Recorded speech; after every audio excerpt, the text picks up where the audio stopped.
નમસ્કાર બાલમિત્રો, યુટ્યુબ ચેનલમાં આપનું હાર્દિક સ્વાગત છે. આજે આપણે ભાગ નંબર 99માં દાખલા નંબર 21થી 30 સુધીનું સોલ્યુશન મેળવશું. તો ચાલો આપણે શરૂ કરીએ. દાખલો નંબર 21. 10 અને 20નો મોટામાં મોટો સામાન્ય અવયવી જણાવો. તો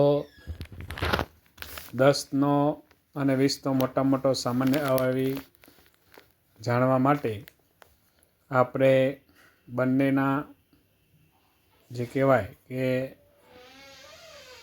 આપણે આગળ જોયું કે અવયવી જે છે તે નાનામાં નાનો અવયવી કહી શકાય, પણ મોટામાં મોટો આપણે કહી શકતા નથી. કારણ કે 10, 20, 30, 40 એમ અસંખ્ય અનંત સુધી તે ચાલુ રહે. તેવી જ રીતે 20નો પણ અવયવી એવી જ રીતે આવે. એટલે આપણું ઓપ્શન નંબર ડી કહી શકાય નહીં એ આપણો જવાબ આવશે. ત્યારબાદ દાખલો નંબર 22. પ્રથમ 5 અવિભાજ્ય સંખ્યાઓનો સરવાળો કેટલો થાય? તો એ માટે આપણે સૌથી પહેલાં પ્રથમ 5 અવિભાજ્ય સંખ્યાઓ લખવી પડે. તો એની શરૂઆત 2થી કરીએ આપણે. 2, 3, 5, 7 અને 11. તો એનો સરવાળો થાય 2 ને 3 5, 5 ને 5 10, 10 ને 7 17, 17 ને 11 28. એટલે આપણો જવાબ જે છે તે ઓપ્શન નંબર એ 28 આવશે. ત્યારબાદ દાખલો નંબર 3. 23. 2 અંકની નાનામાં નાની અવિભાજ્ય સંખ્યા અને 1 અંકની મોટામાં મોટી અવિભાજ્ય સંખ્યાનો તફાવત કેટલો થાય? તો આપણે જોઈએ તો 2 અંકની નાનામાં નાની અવિભાજ્ય સંખ્યા, તો જ્યાંથી એની શરૂઆત થાય 2 અંકની, તો 2 અંકની શરૂઆત 10થી થાય. પણ 10 તો વિભાજ્ય સંખ્યા છે. 10 પછી આવે 11. એટલે પહેલી નાનામાં નાની અવિભાજ્ય સંખ્યા 2 અંકની 11 થાય. અને 1 અંકની મોટામાં મોટી અવિભાજ્ય સંખ્યા, તો આમ આપણે જોઈએ તો 1 અંકની જે કહેવાય કે મોટામાં મોટી સંખ્યા 9 ગણાય, પણ 9 વિભાજ્ય છે. આપણે અહીંયા અવિભાજ્ય સંખ્યા માગી છે. એટલે એના પહેલાં અવિભાજ્ય સંખ્યા 7 આવે. તો આપણે 11માંથી 7 બાદ કરીએ તો આપણો એનો તફાવત આવશે 4. એટલે આપણો ઓપ્શન નંબર બી એ આપણો સાચો જવાબ આવશે. ત્યારબાદ દાખલો નંબર 24. 18ના અવયવો જણાવો.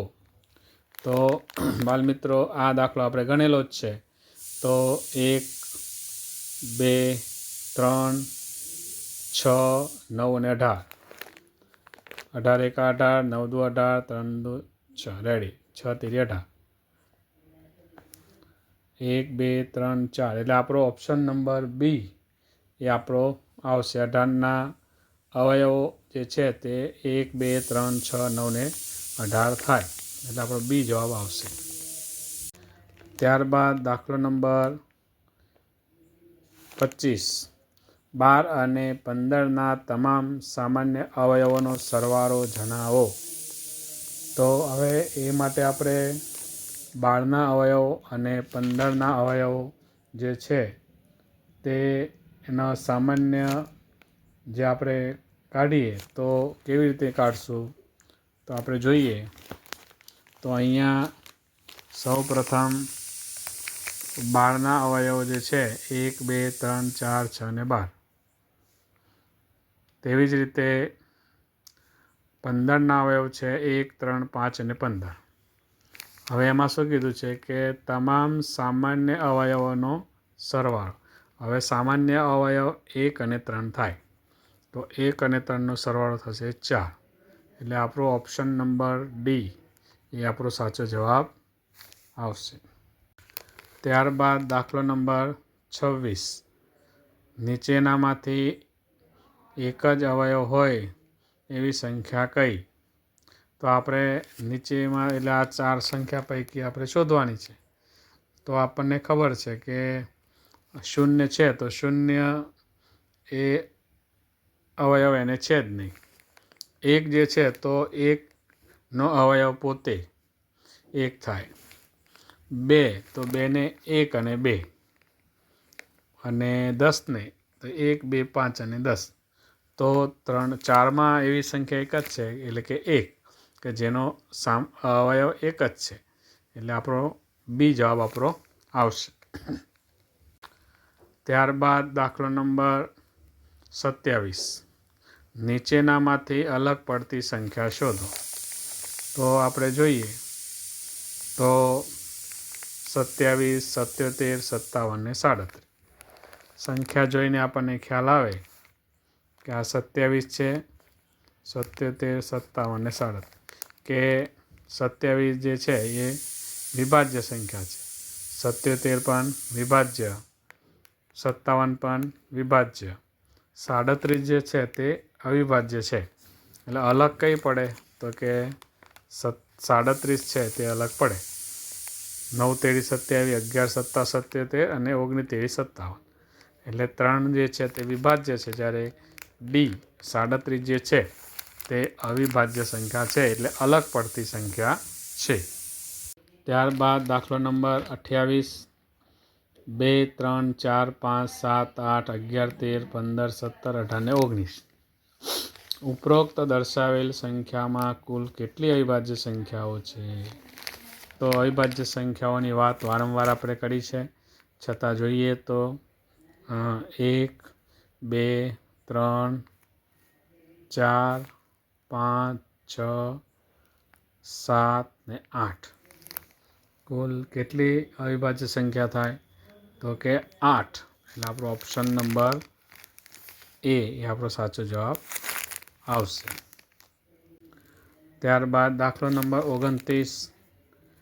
નીવા 12 પાસાઓને એક લંબચોરસ હરોળમાં ગોઠવવાનો પ્રયત્ન કરે છે તો કેટલી જુદી જુદી હરોળ બનાવી શકે? તો 12 જે છે પાસાને જે છે એનો લંબચોરસ બનાવવો હોય તો જુદી જુદી કેટલી હરોળ બની શકે? તો આપણને ખબર છે કે આવો એક પાઠ્યપુસ્તકમાં 5 ચોરસ 4 ચોરસ લઈને આપણે લંબચોરસ બનાવવાની પ્રવૃત્તિ કરેલી છે. તો એના પરથી આપણે કહી શકીએ કે 12 પાસાઓનો એક લંબચોરસ હોય, બરાબર. તો એવી રીતે કેટલા બની શકે? જુદી જુદી કેટલી હરોળ બને તો કે 6 પ્રકારની હરોળ બની શકે. જેમ કે આડી, ઊભી, 3 ચોક 12, 4 તેરી 12, એ રીતે 3 ઊભા કોલમ, 4 આડા કોલમ, પછી 6 દુ 12, 2 ઊભી લાઈન, 6ની આડી 2 લાઈન. આમ કરીએ તો કુલ 6 પ્રકારે આપણે લંબચોરસ બનાવી શકીએ. દાખલો નંબર 30. જે સંખ્યાને 11 વડે ભાગી શકાય તેવી સંખ્યાઓ શોધો. તો 11ની ચાવી આપણને ખબર છે કે 11ની ચાવી એટલે શું? તો કે આપેલ સંખ્યા હોય એમાં એકી સંખ્યા અને બેકી સંખ્યાનો તફાવત, અને એ 11 વડે વિભાજ્ય હોય તો આપણે એને 11 વડે ભાગી શકીએ. તો 990 છે તો 9 અને એકી સંખ્યા અને બેકીમાં 9, -9 એટલે 0, એટલે તે આવે એ ભાગી શકાય. પછી આમાં 7 ઓછા 7 એટલે એ પણ 0 આવે, એ પણ ભાગી શકાય. આમાં એકી સંખ્યા જે છે 4 ને 9, 13 ને 0, 13, અને અહીંયા 2 ને 7, 9 ને 4, 13, 13 એટલે 0. એટલે હવે આપણું ઓપ્શન ડી, આપેલ તમામ સંખ્યા જે છે તેને આપણે 11 વડે ભાગી શકાય છે. ત્યારબાદ દાખલો નંબર 31. નીચેનામાંથી કઈ મિશ્ર સંખ્યા છે? હવે મિશ્ર સંખ્યાને આપણે સમજવી હોય તો એના માટે આપણે જોઈએ તો મિશ્ર સંખ્યા કોને કહેવાય? તો કે જેમાં પૂર્ણ અને અપૂર્ણાંક બંને મળીને જે સંખ્યા થાય એને આપણે મિશ્ર સંખ્યા કહીએ છીએ. તો આની અંદર આપણે જોઈએ તો 100 જે છે તે 100ને આપણે મિશ્ર સંખ્યા તરીકે ઓળખીએ છીએ, કારણ કે 31 અવિભાજ્ય, 29 અવિભાજ્ય, 97 જે છે તો 19 97 પણ અવિભાજ્ય, 100 એવી સંખ્યા છે કે જે આપણે એને ભાગ પાડી શકીએ છીએ અને મિશ્ર અપૂર્ણાંકમાં પણ લખી શકીએ છીએ. ત્યારબાદ દાખલો નંબર 32, નીચેનામાંથી કઈ જોડી સહમૂળ સંખ્યા દર્શાવે છે? સહમૂળ સંખ્યા જે છે તે એનો મતલબ એવો થાય કે 15 અને 16. તો એની આપણે વાત કરીએ તો આપણે એનો સામાન્ય અવયવ 1 આવે એને આપણે સહમૂળ સંખ્યા કહીએ છીએ. તો સૌપ્રથમ આપણે જોઈએ તો 15ના અવયવ 1, 3, 5 અને 15. 16ના અવયવ 1, 2, 3, 4, 8 ને 16 એટલે 1 છે ને આ સહમૂળ સંખ્યા છે.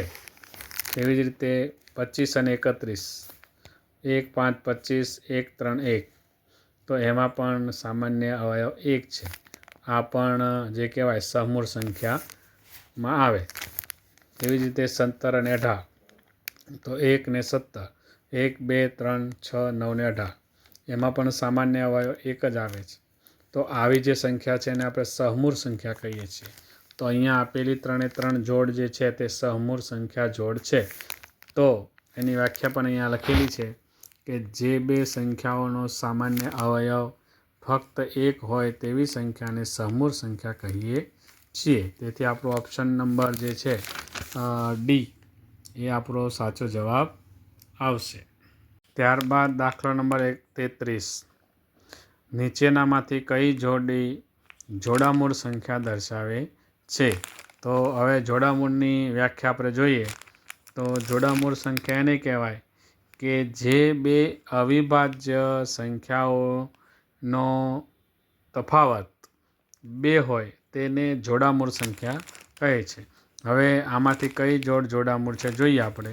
તો અહીંયા દાખલો આપણે ગણ્યો છે કે સૌપ્રથમ 31 ને 29નો તફાવત 2, 33 અને 31નો તફાવત 2, 49 અને 47નો તફાવત 2, 52 અને 50નો તફાવત 2.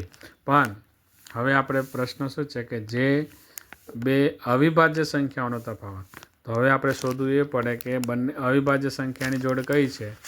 તો આપણે જોઈએ તો પહેલી સંખ્યા જે છે 31 અવિભાજ્ય છે, 29 પણ અવિભાજ્ય છે. એનો તફાવત 2 આવે છે એટલે આ હોય. ત્યાર પછી જોઈ લઈએ બીજી. તો આમાં 33 છે તો એ વિભાજ્ય છે એટલે આ ન આવે. પછી 49માં 7 વિભાજ્ય છે એટલે એ પણ ના આવે. 52માં બંને વિભાજ્ય સંખ્યા છે એટલે એ પણ ન આવે. એટલે આપણે રહીશું તો કે એ ઓપ્શન આપણું એ જે છે તે સાચો જવાબ છે.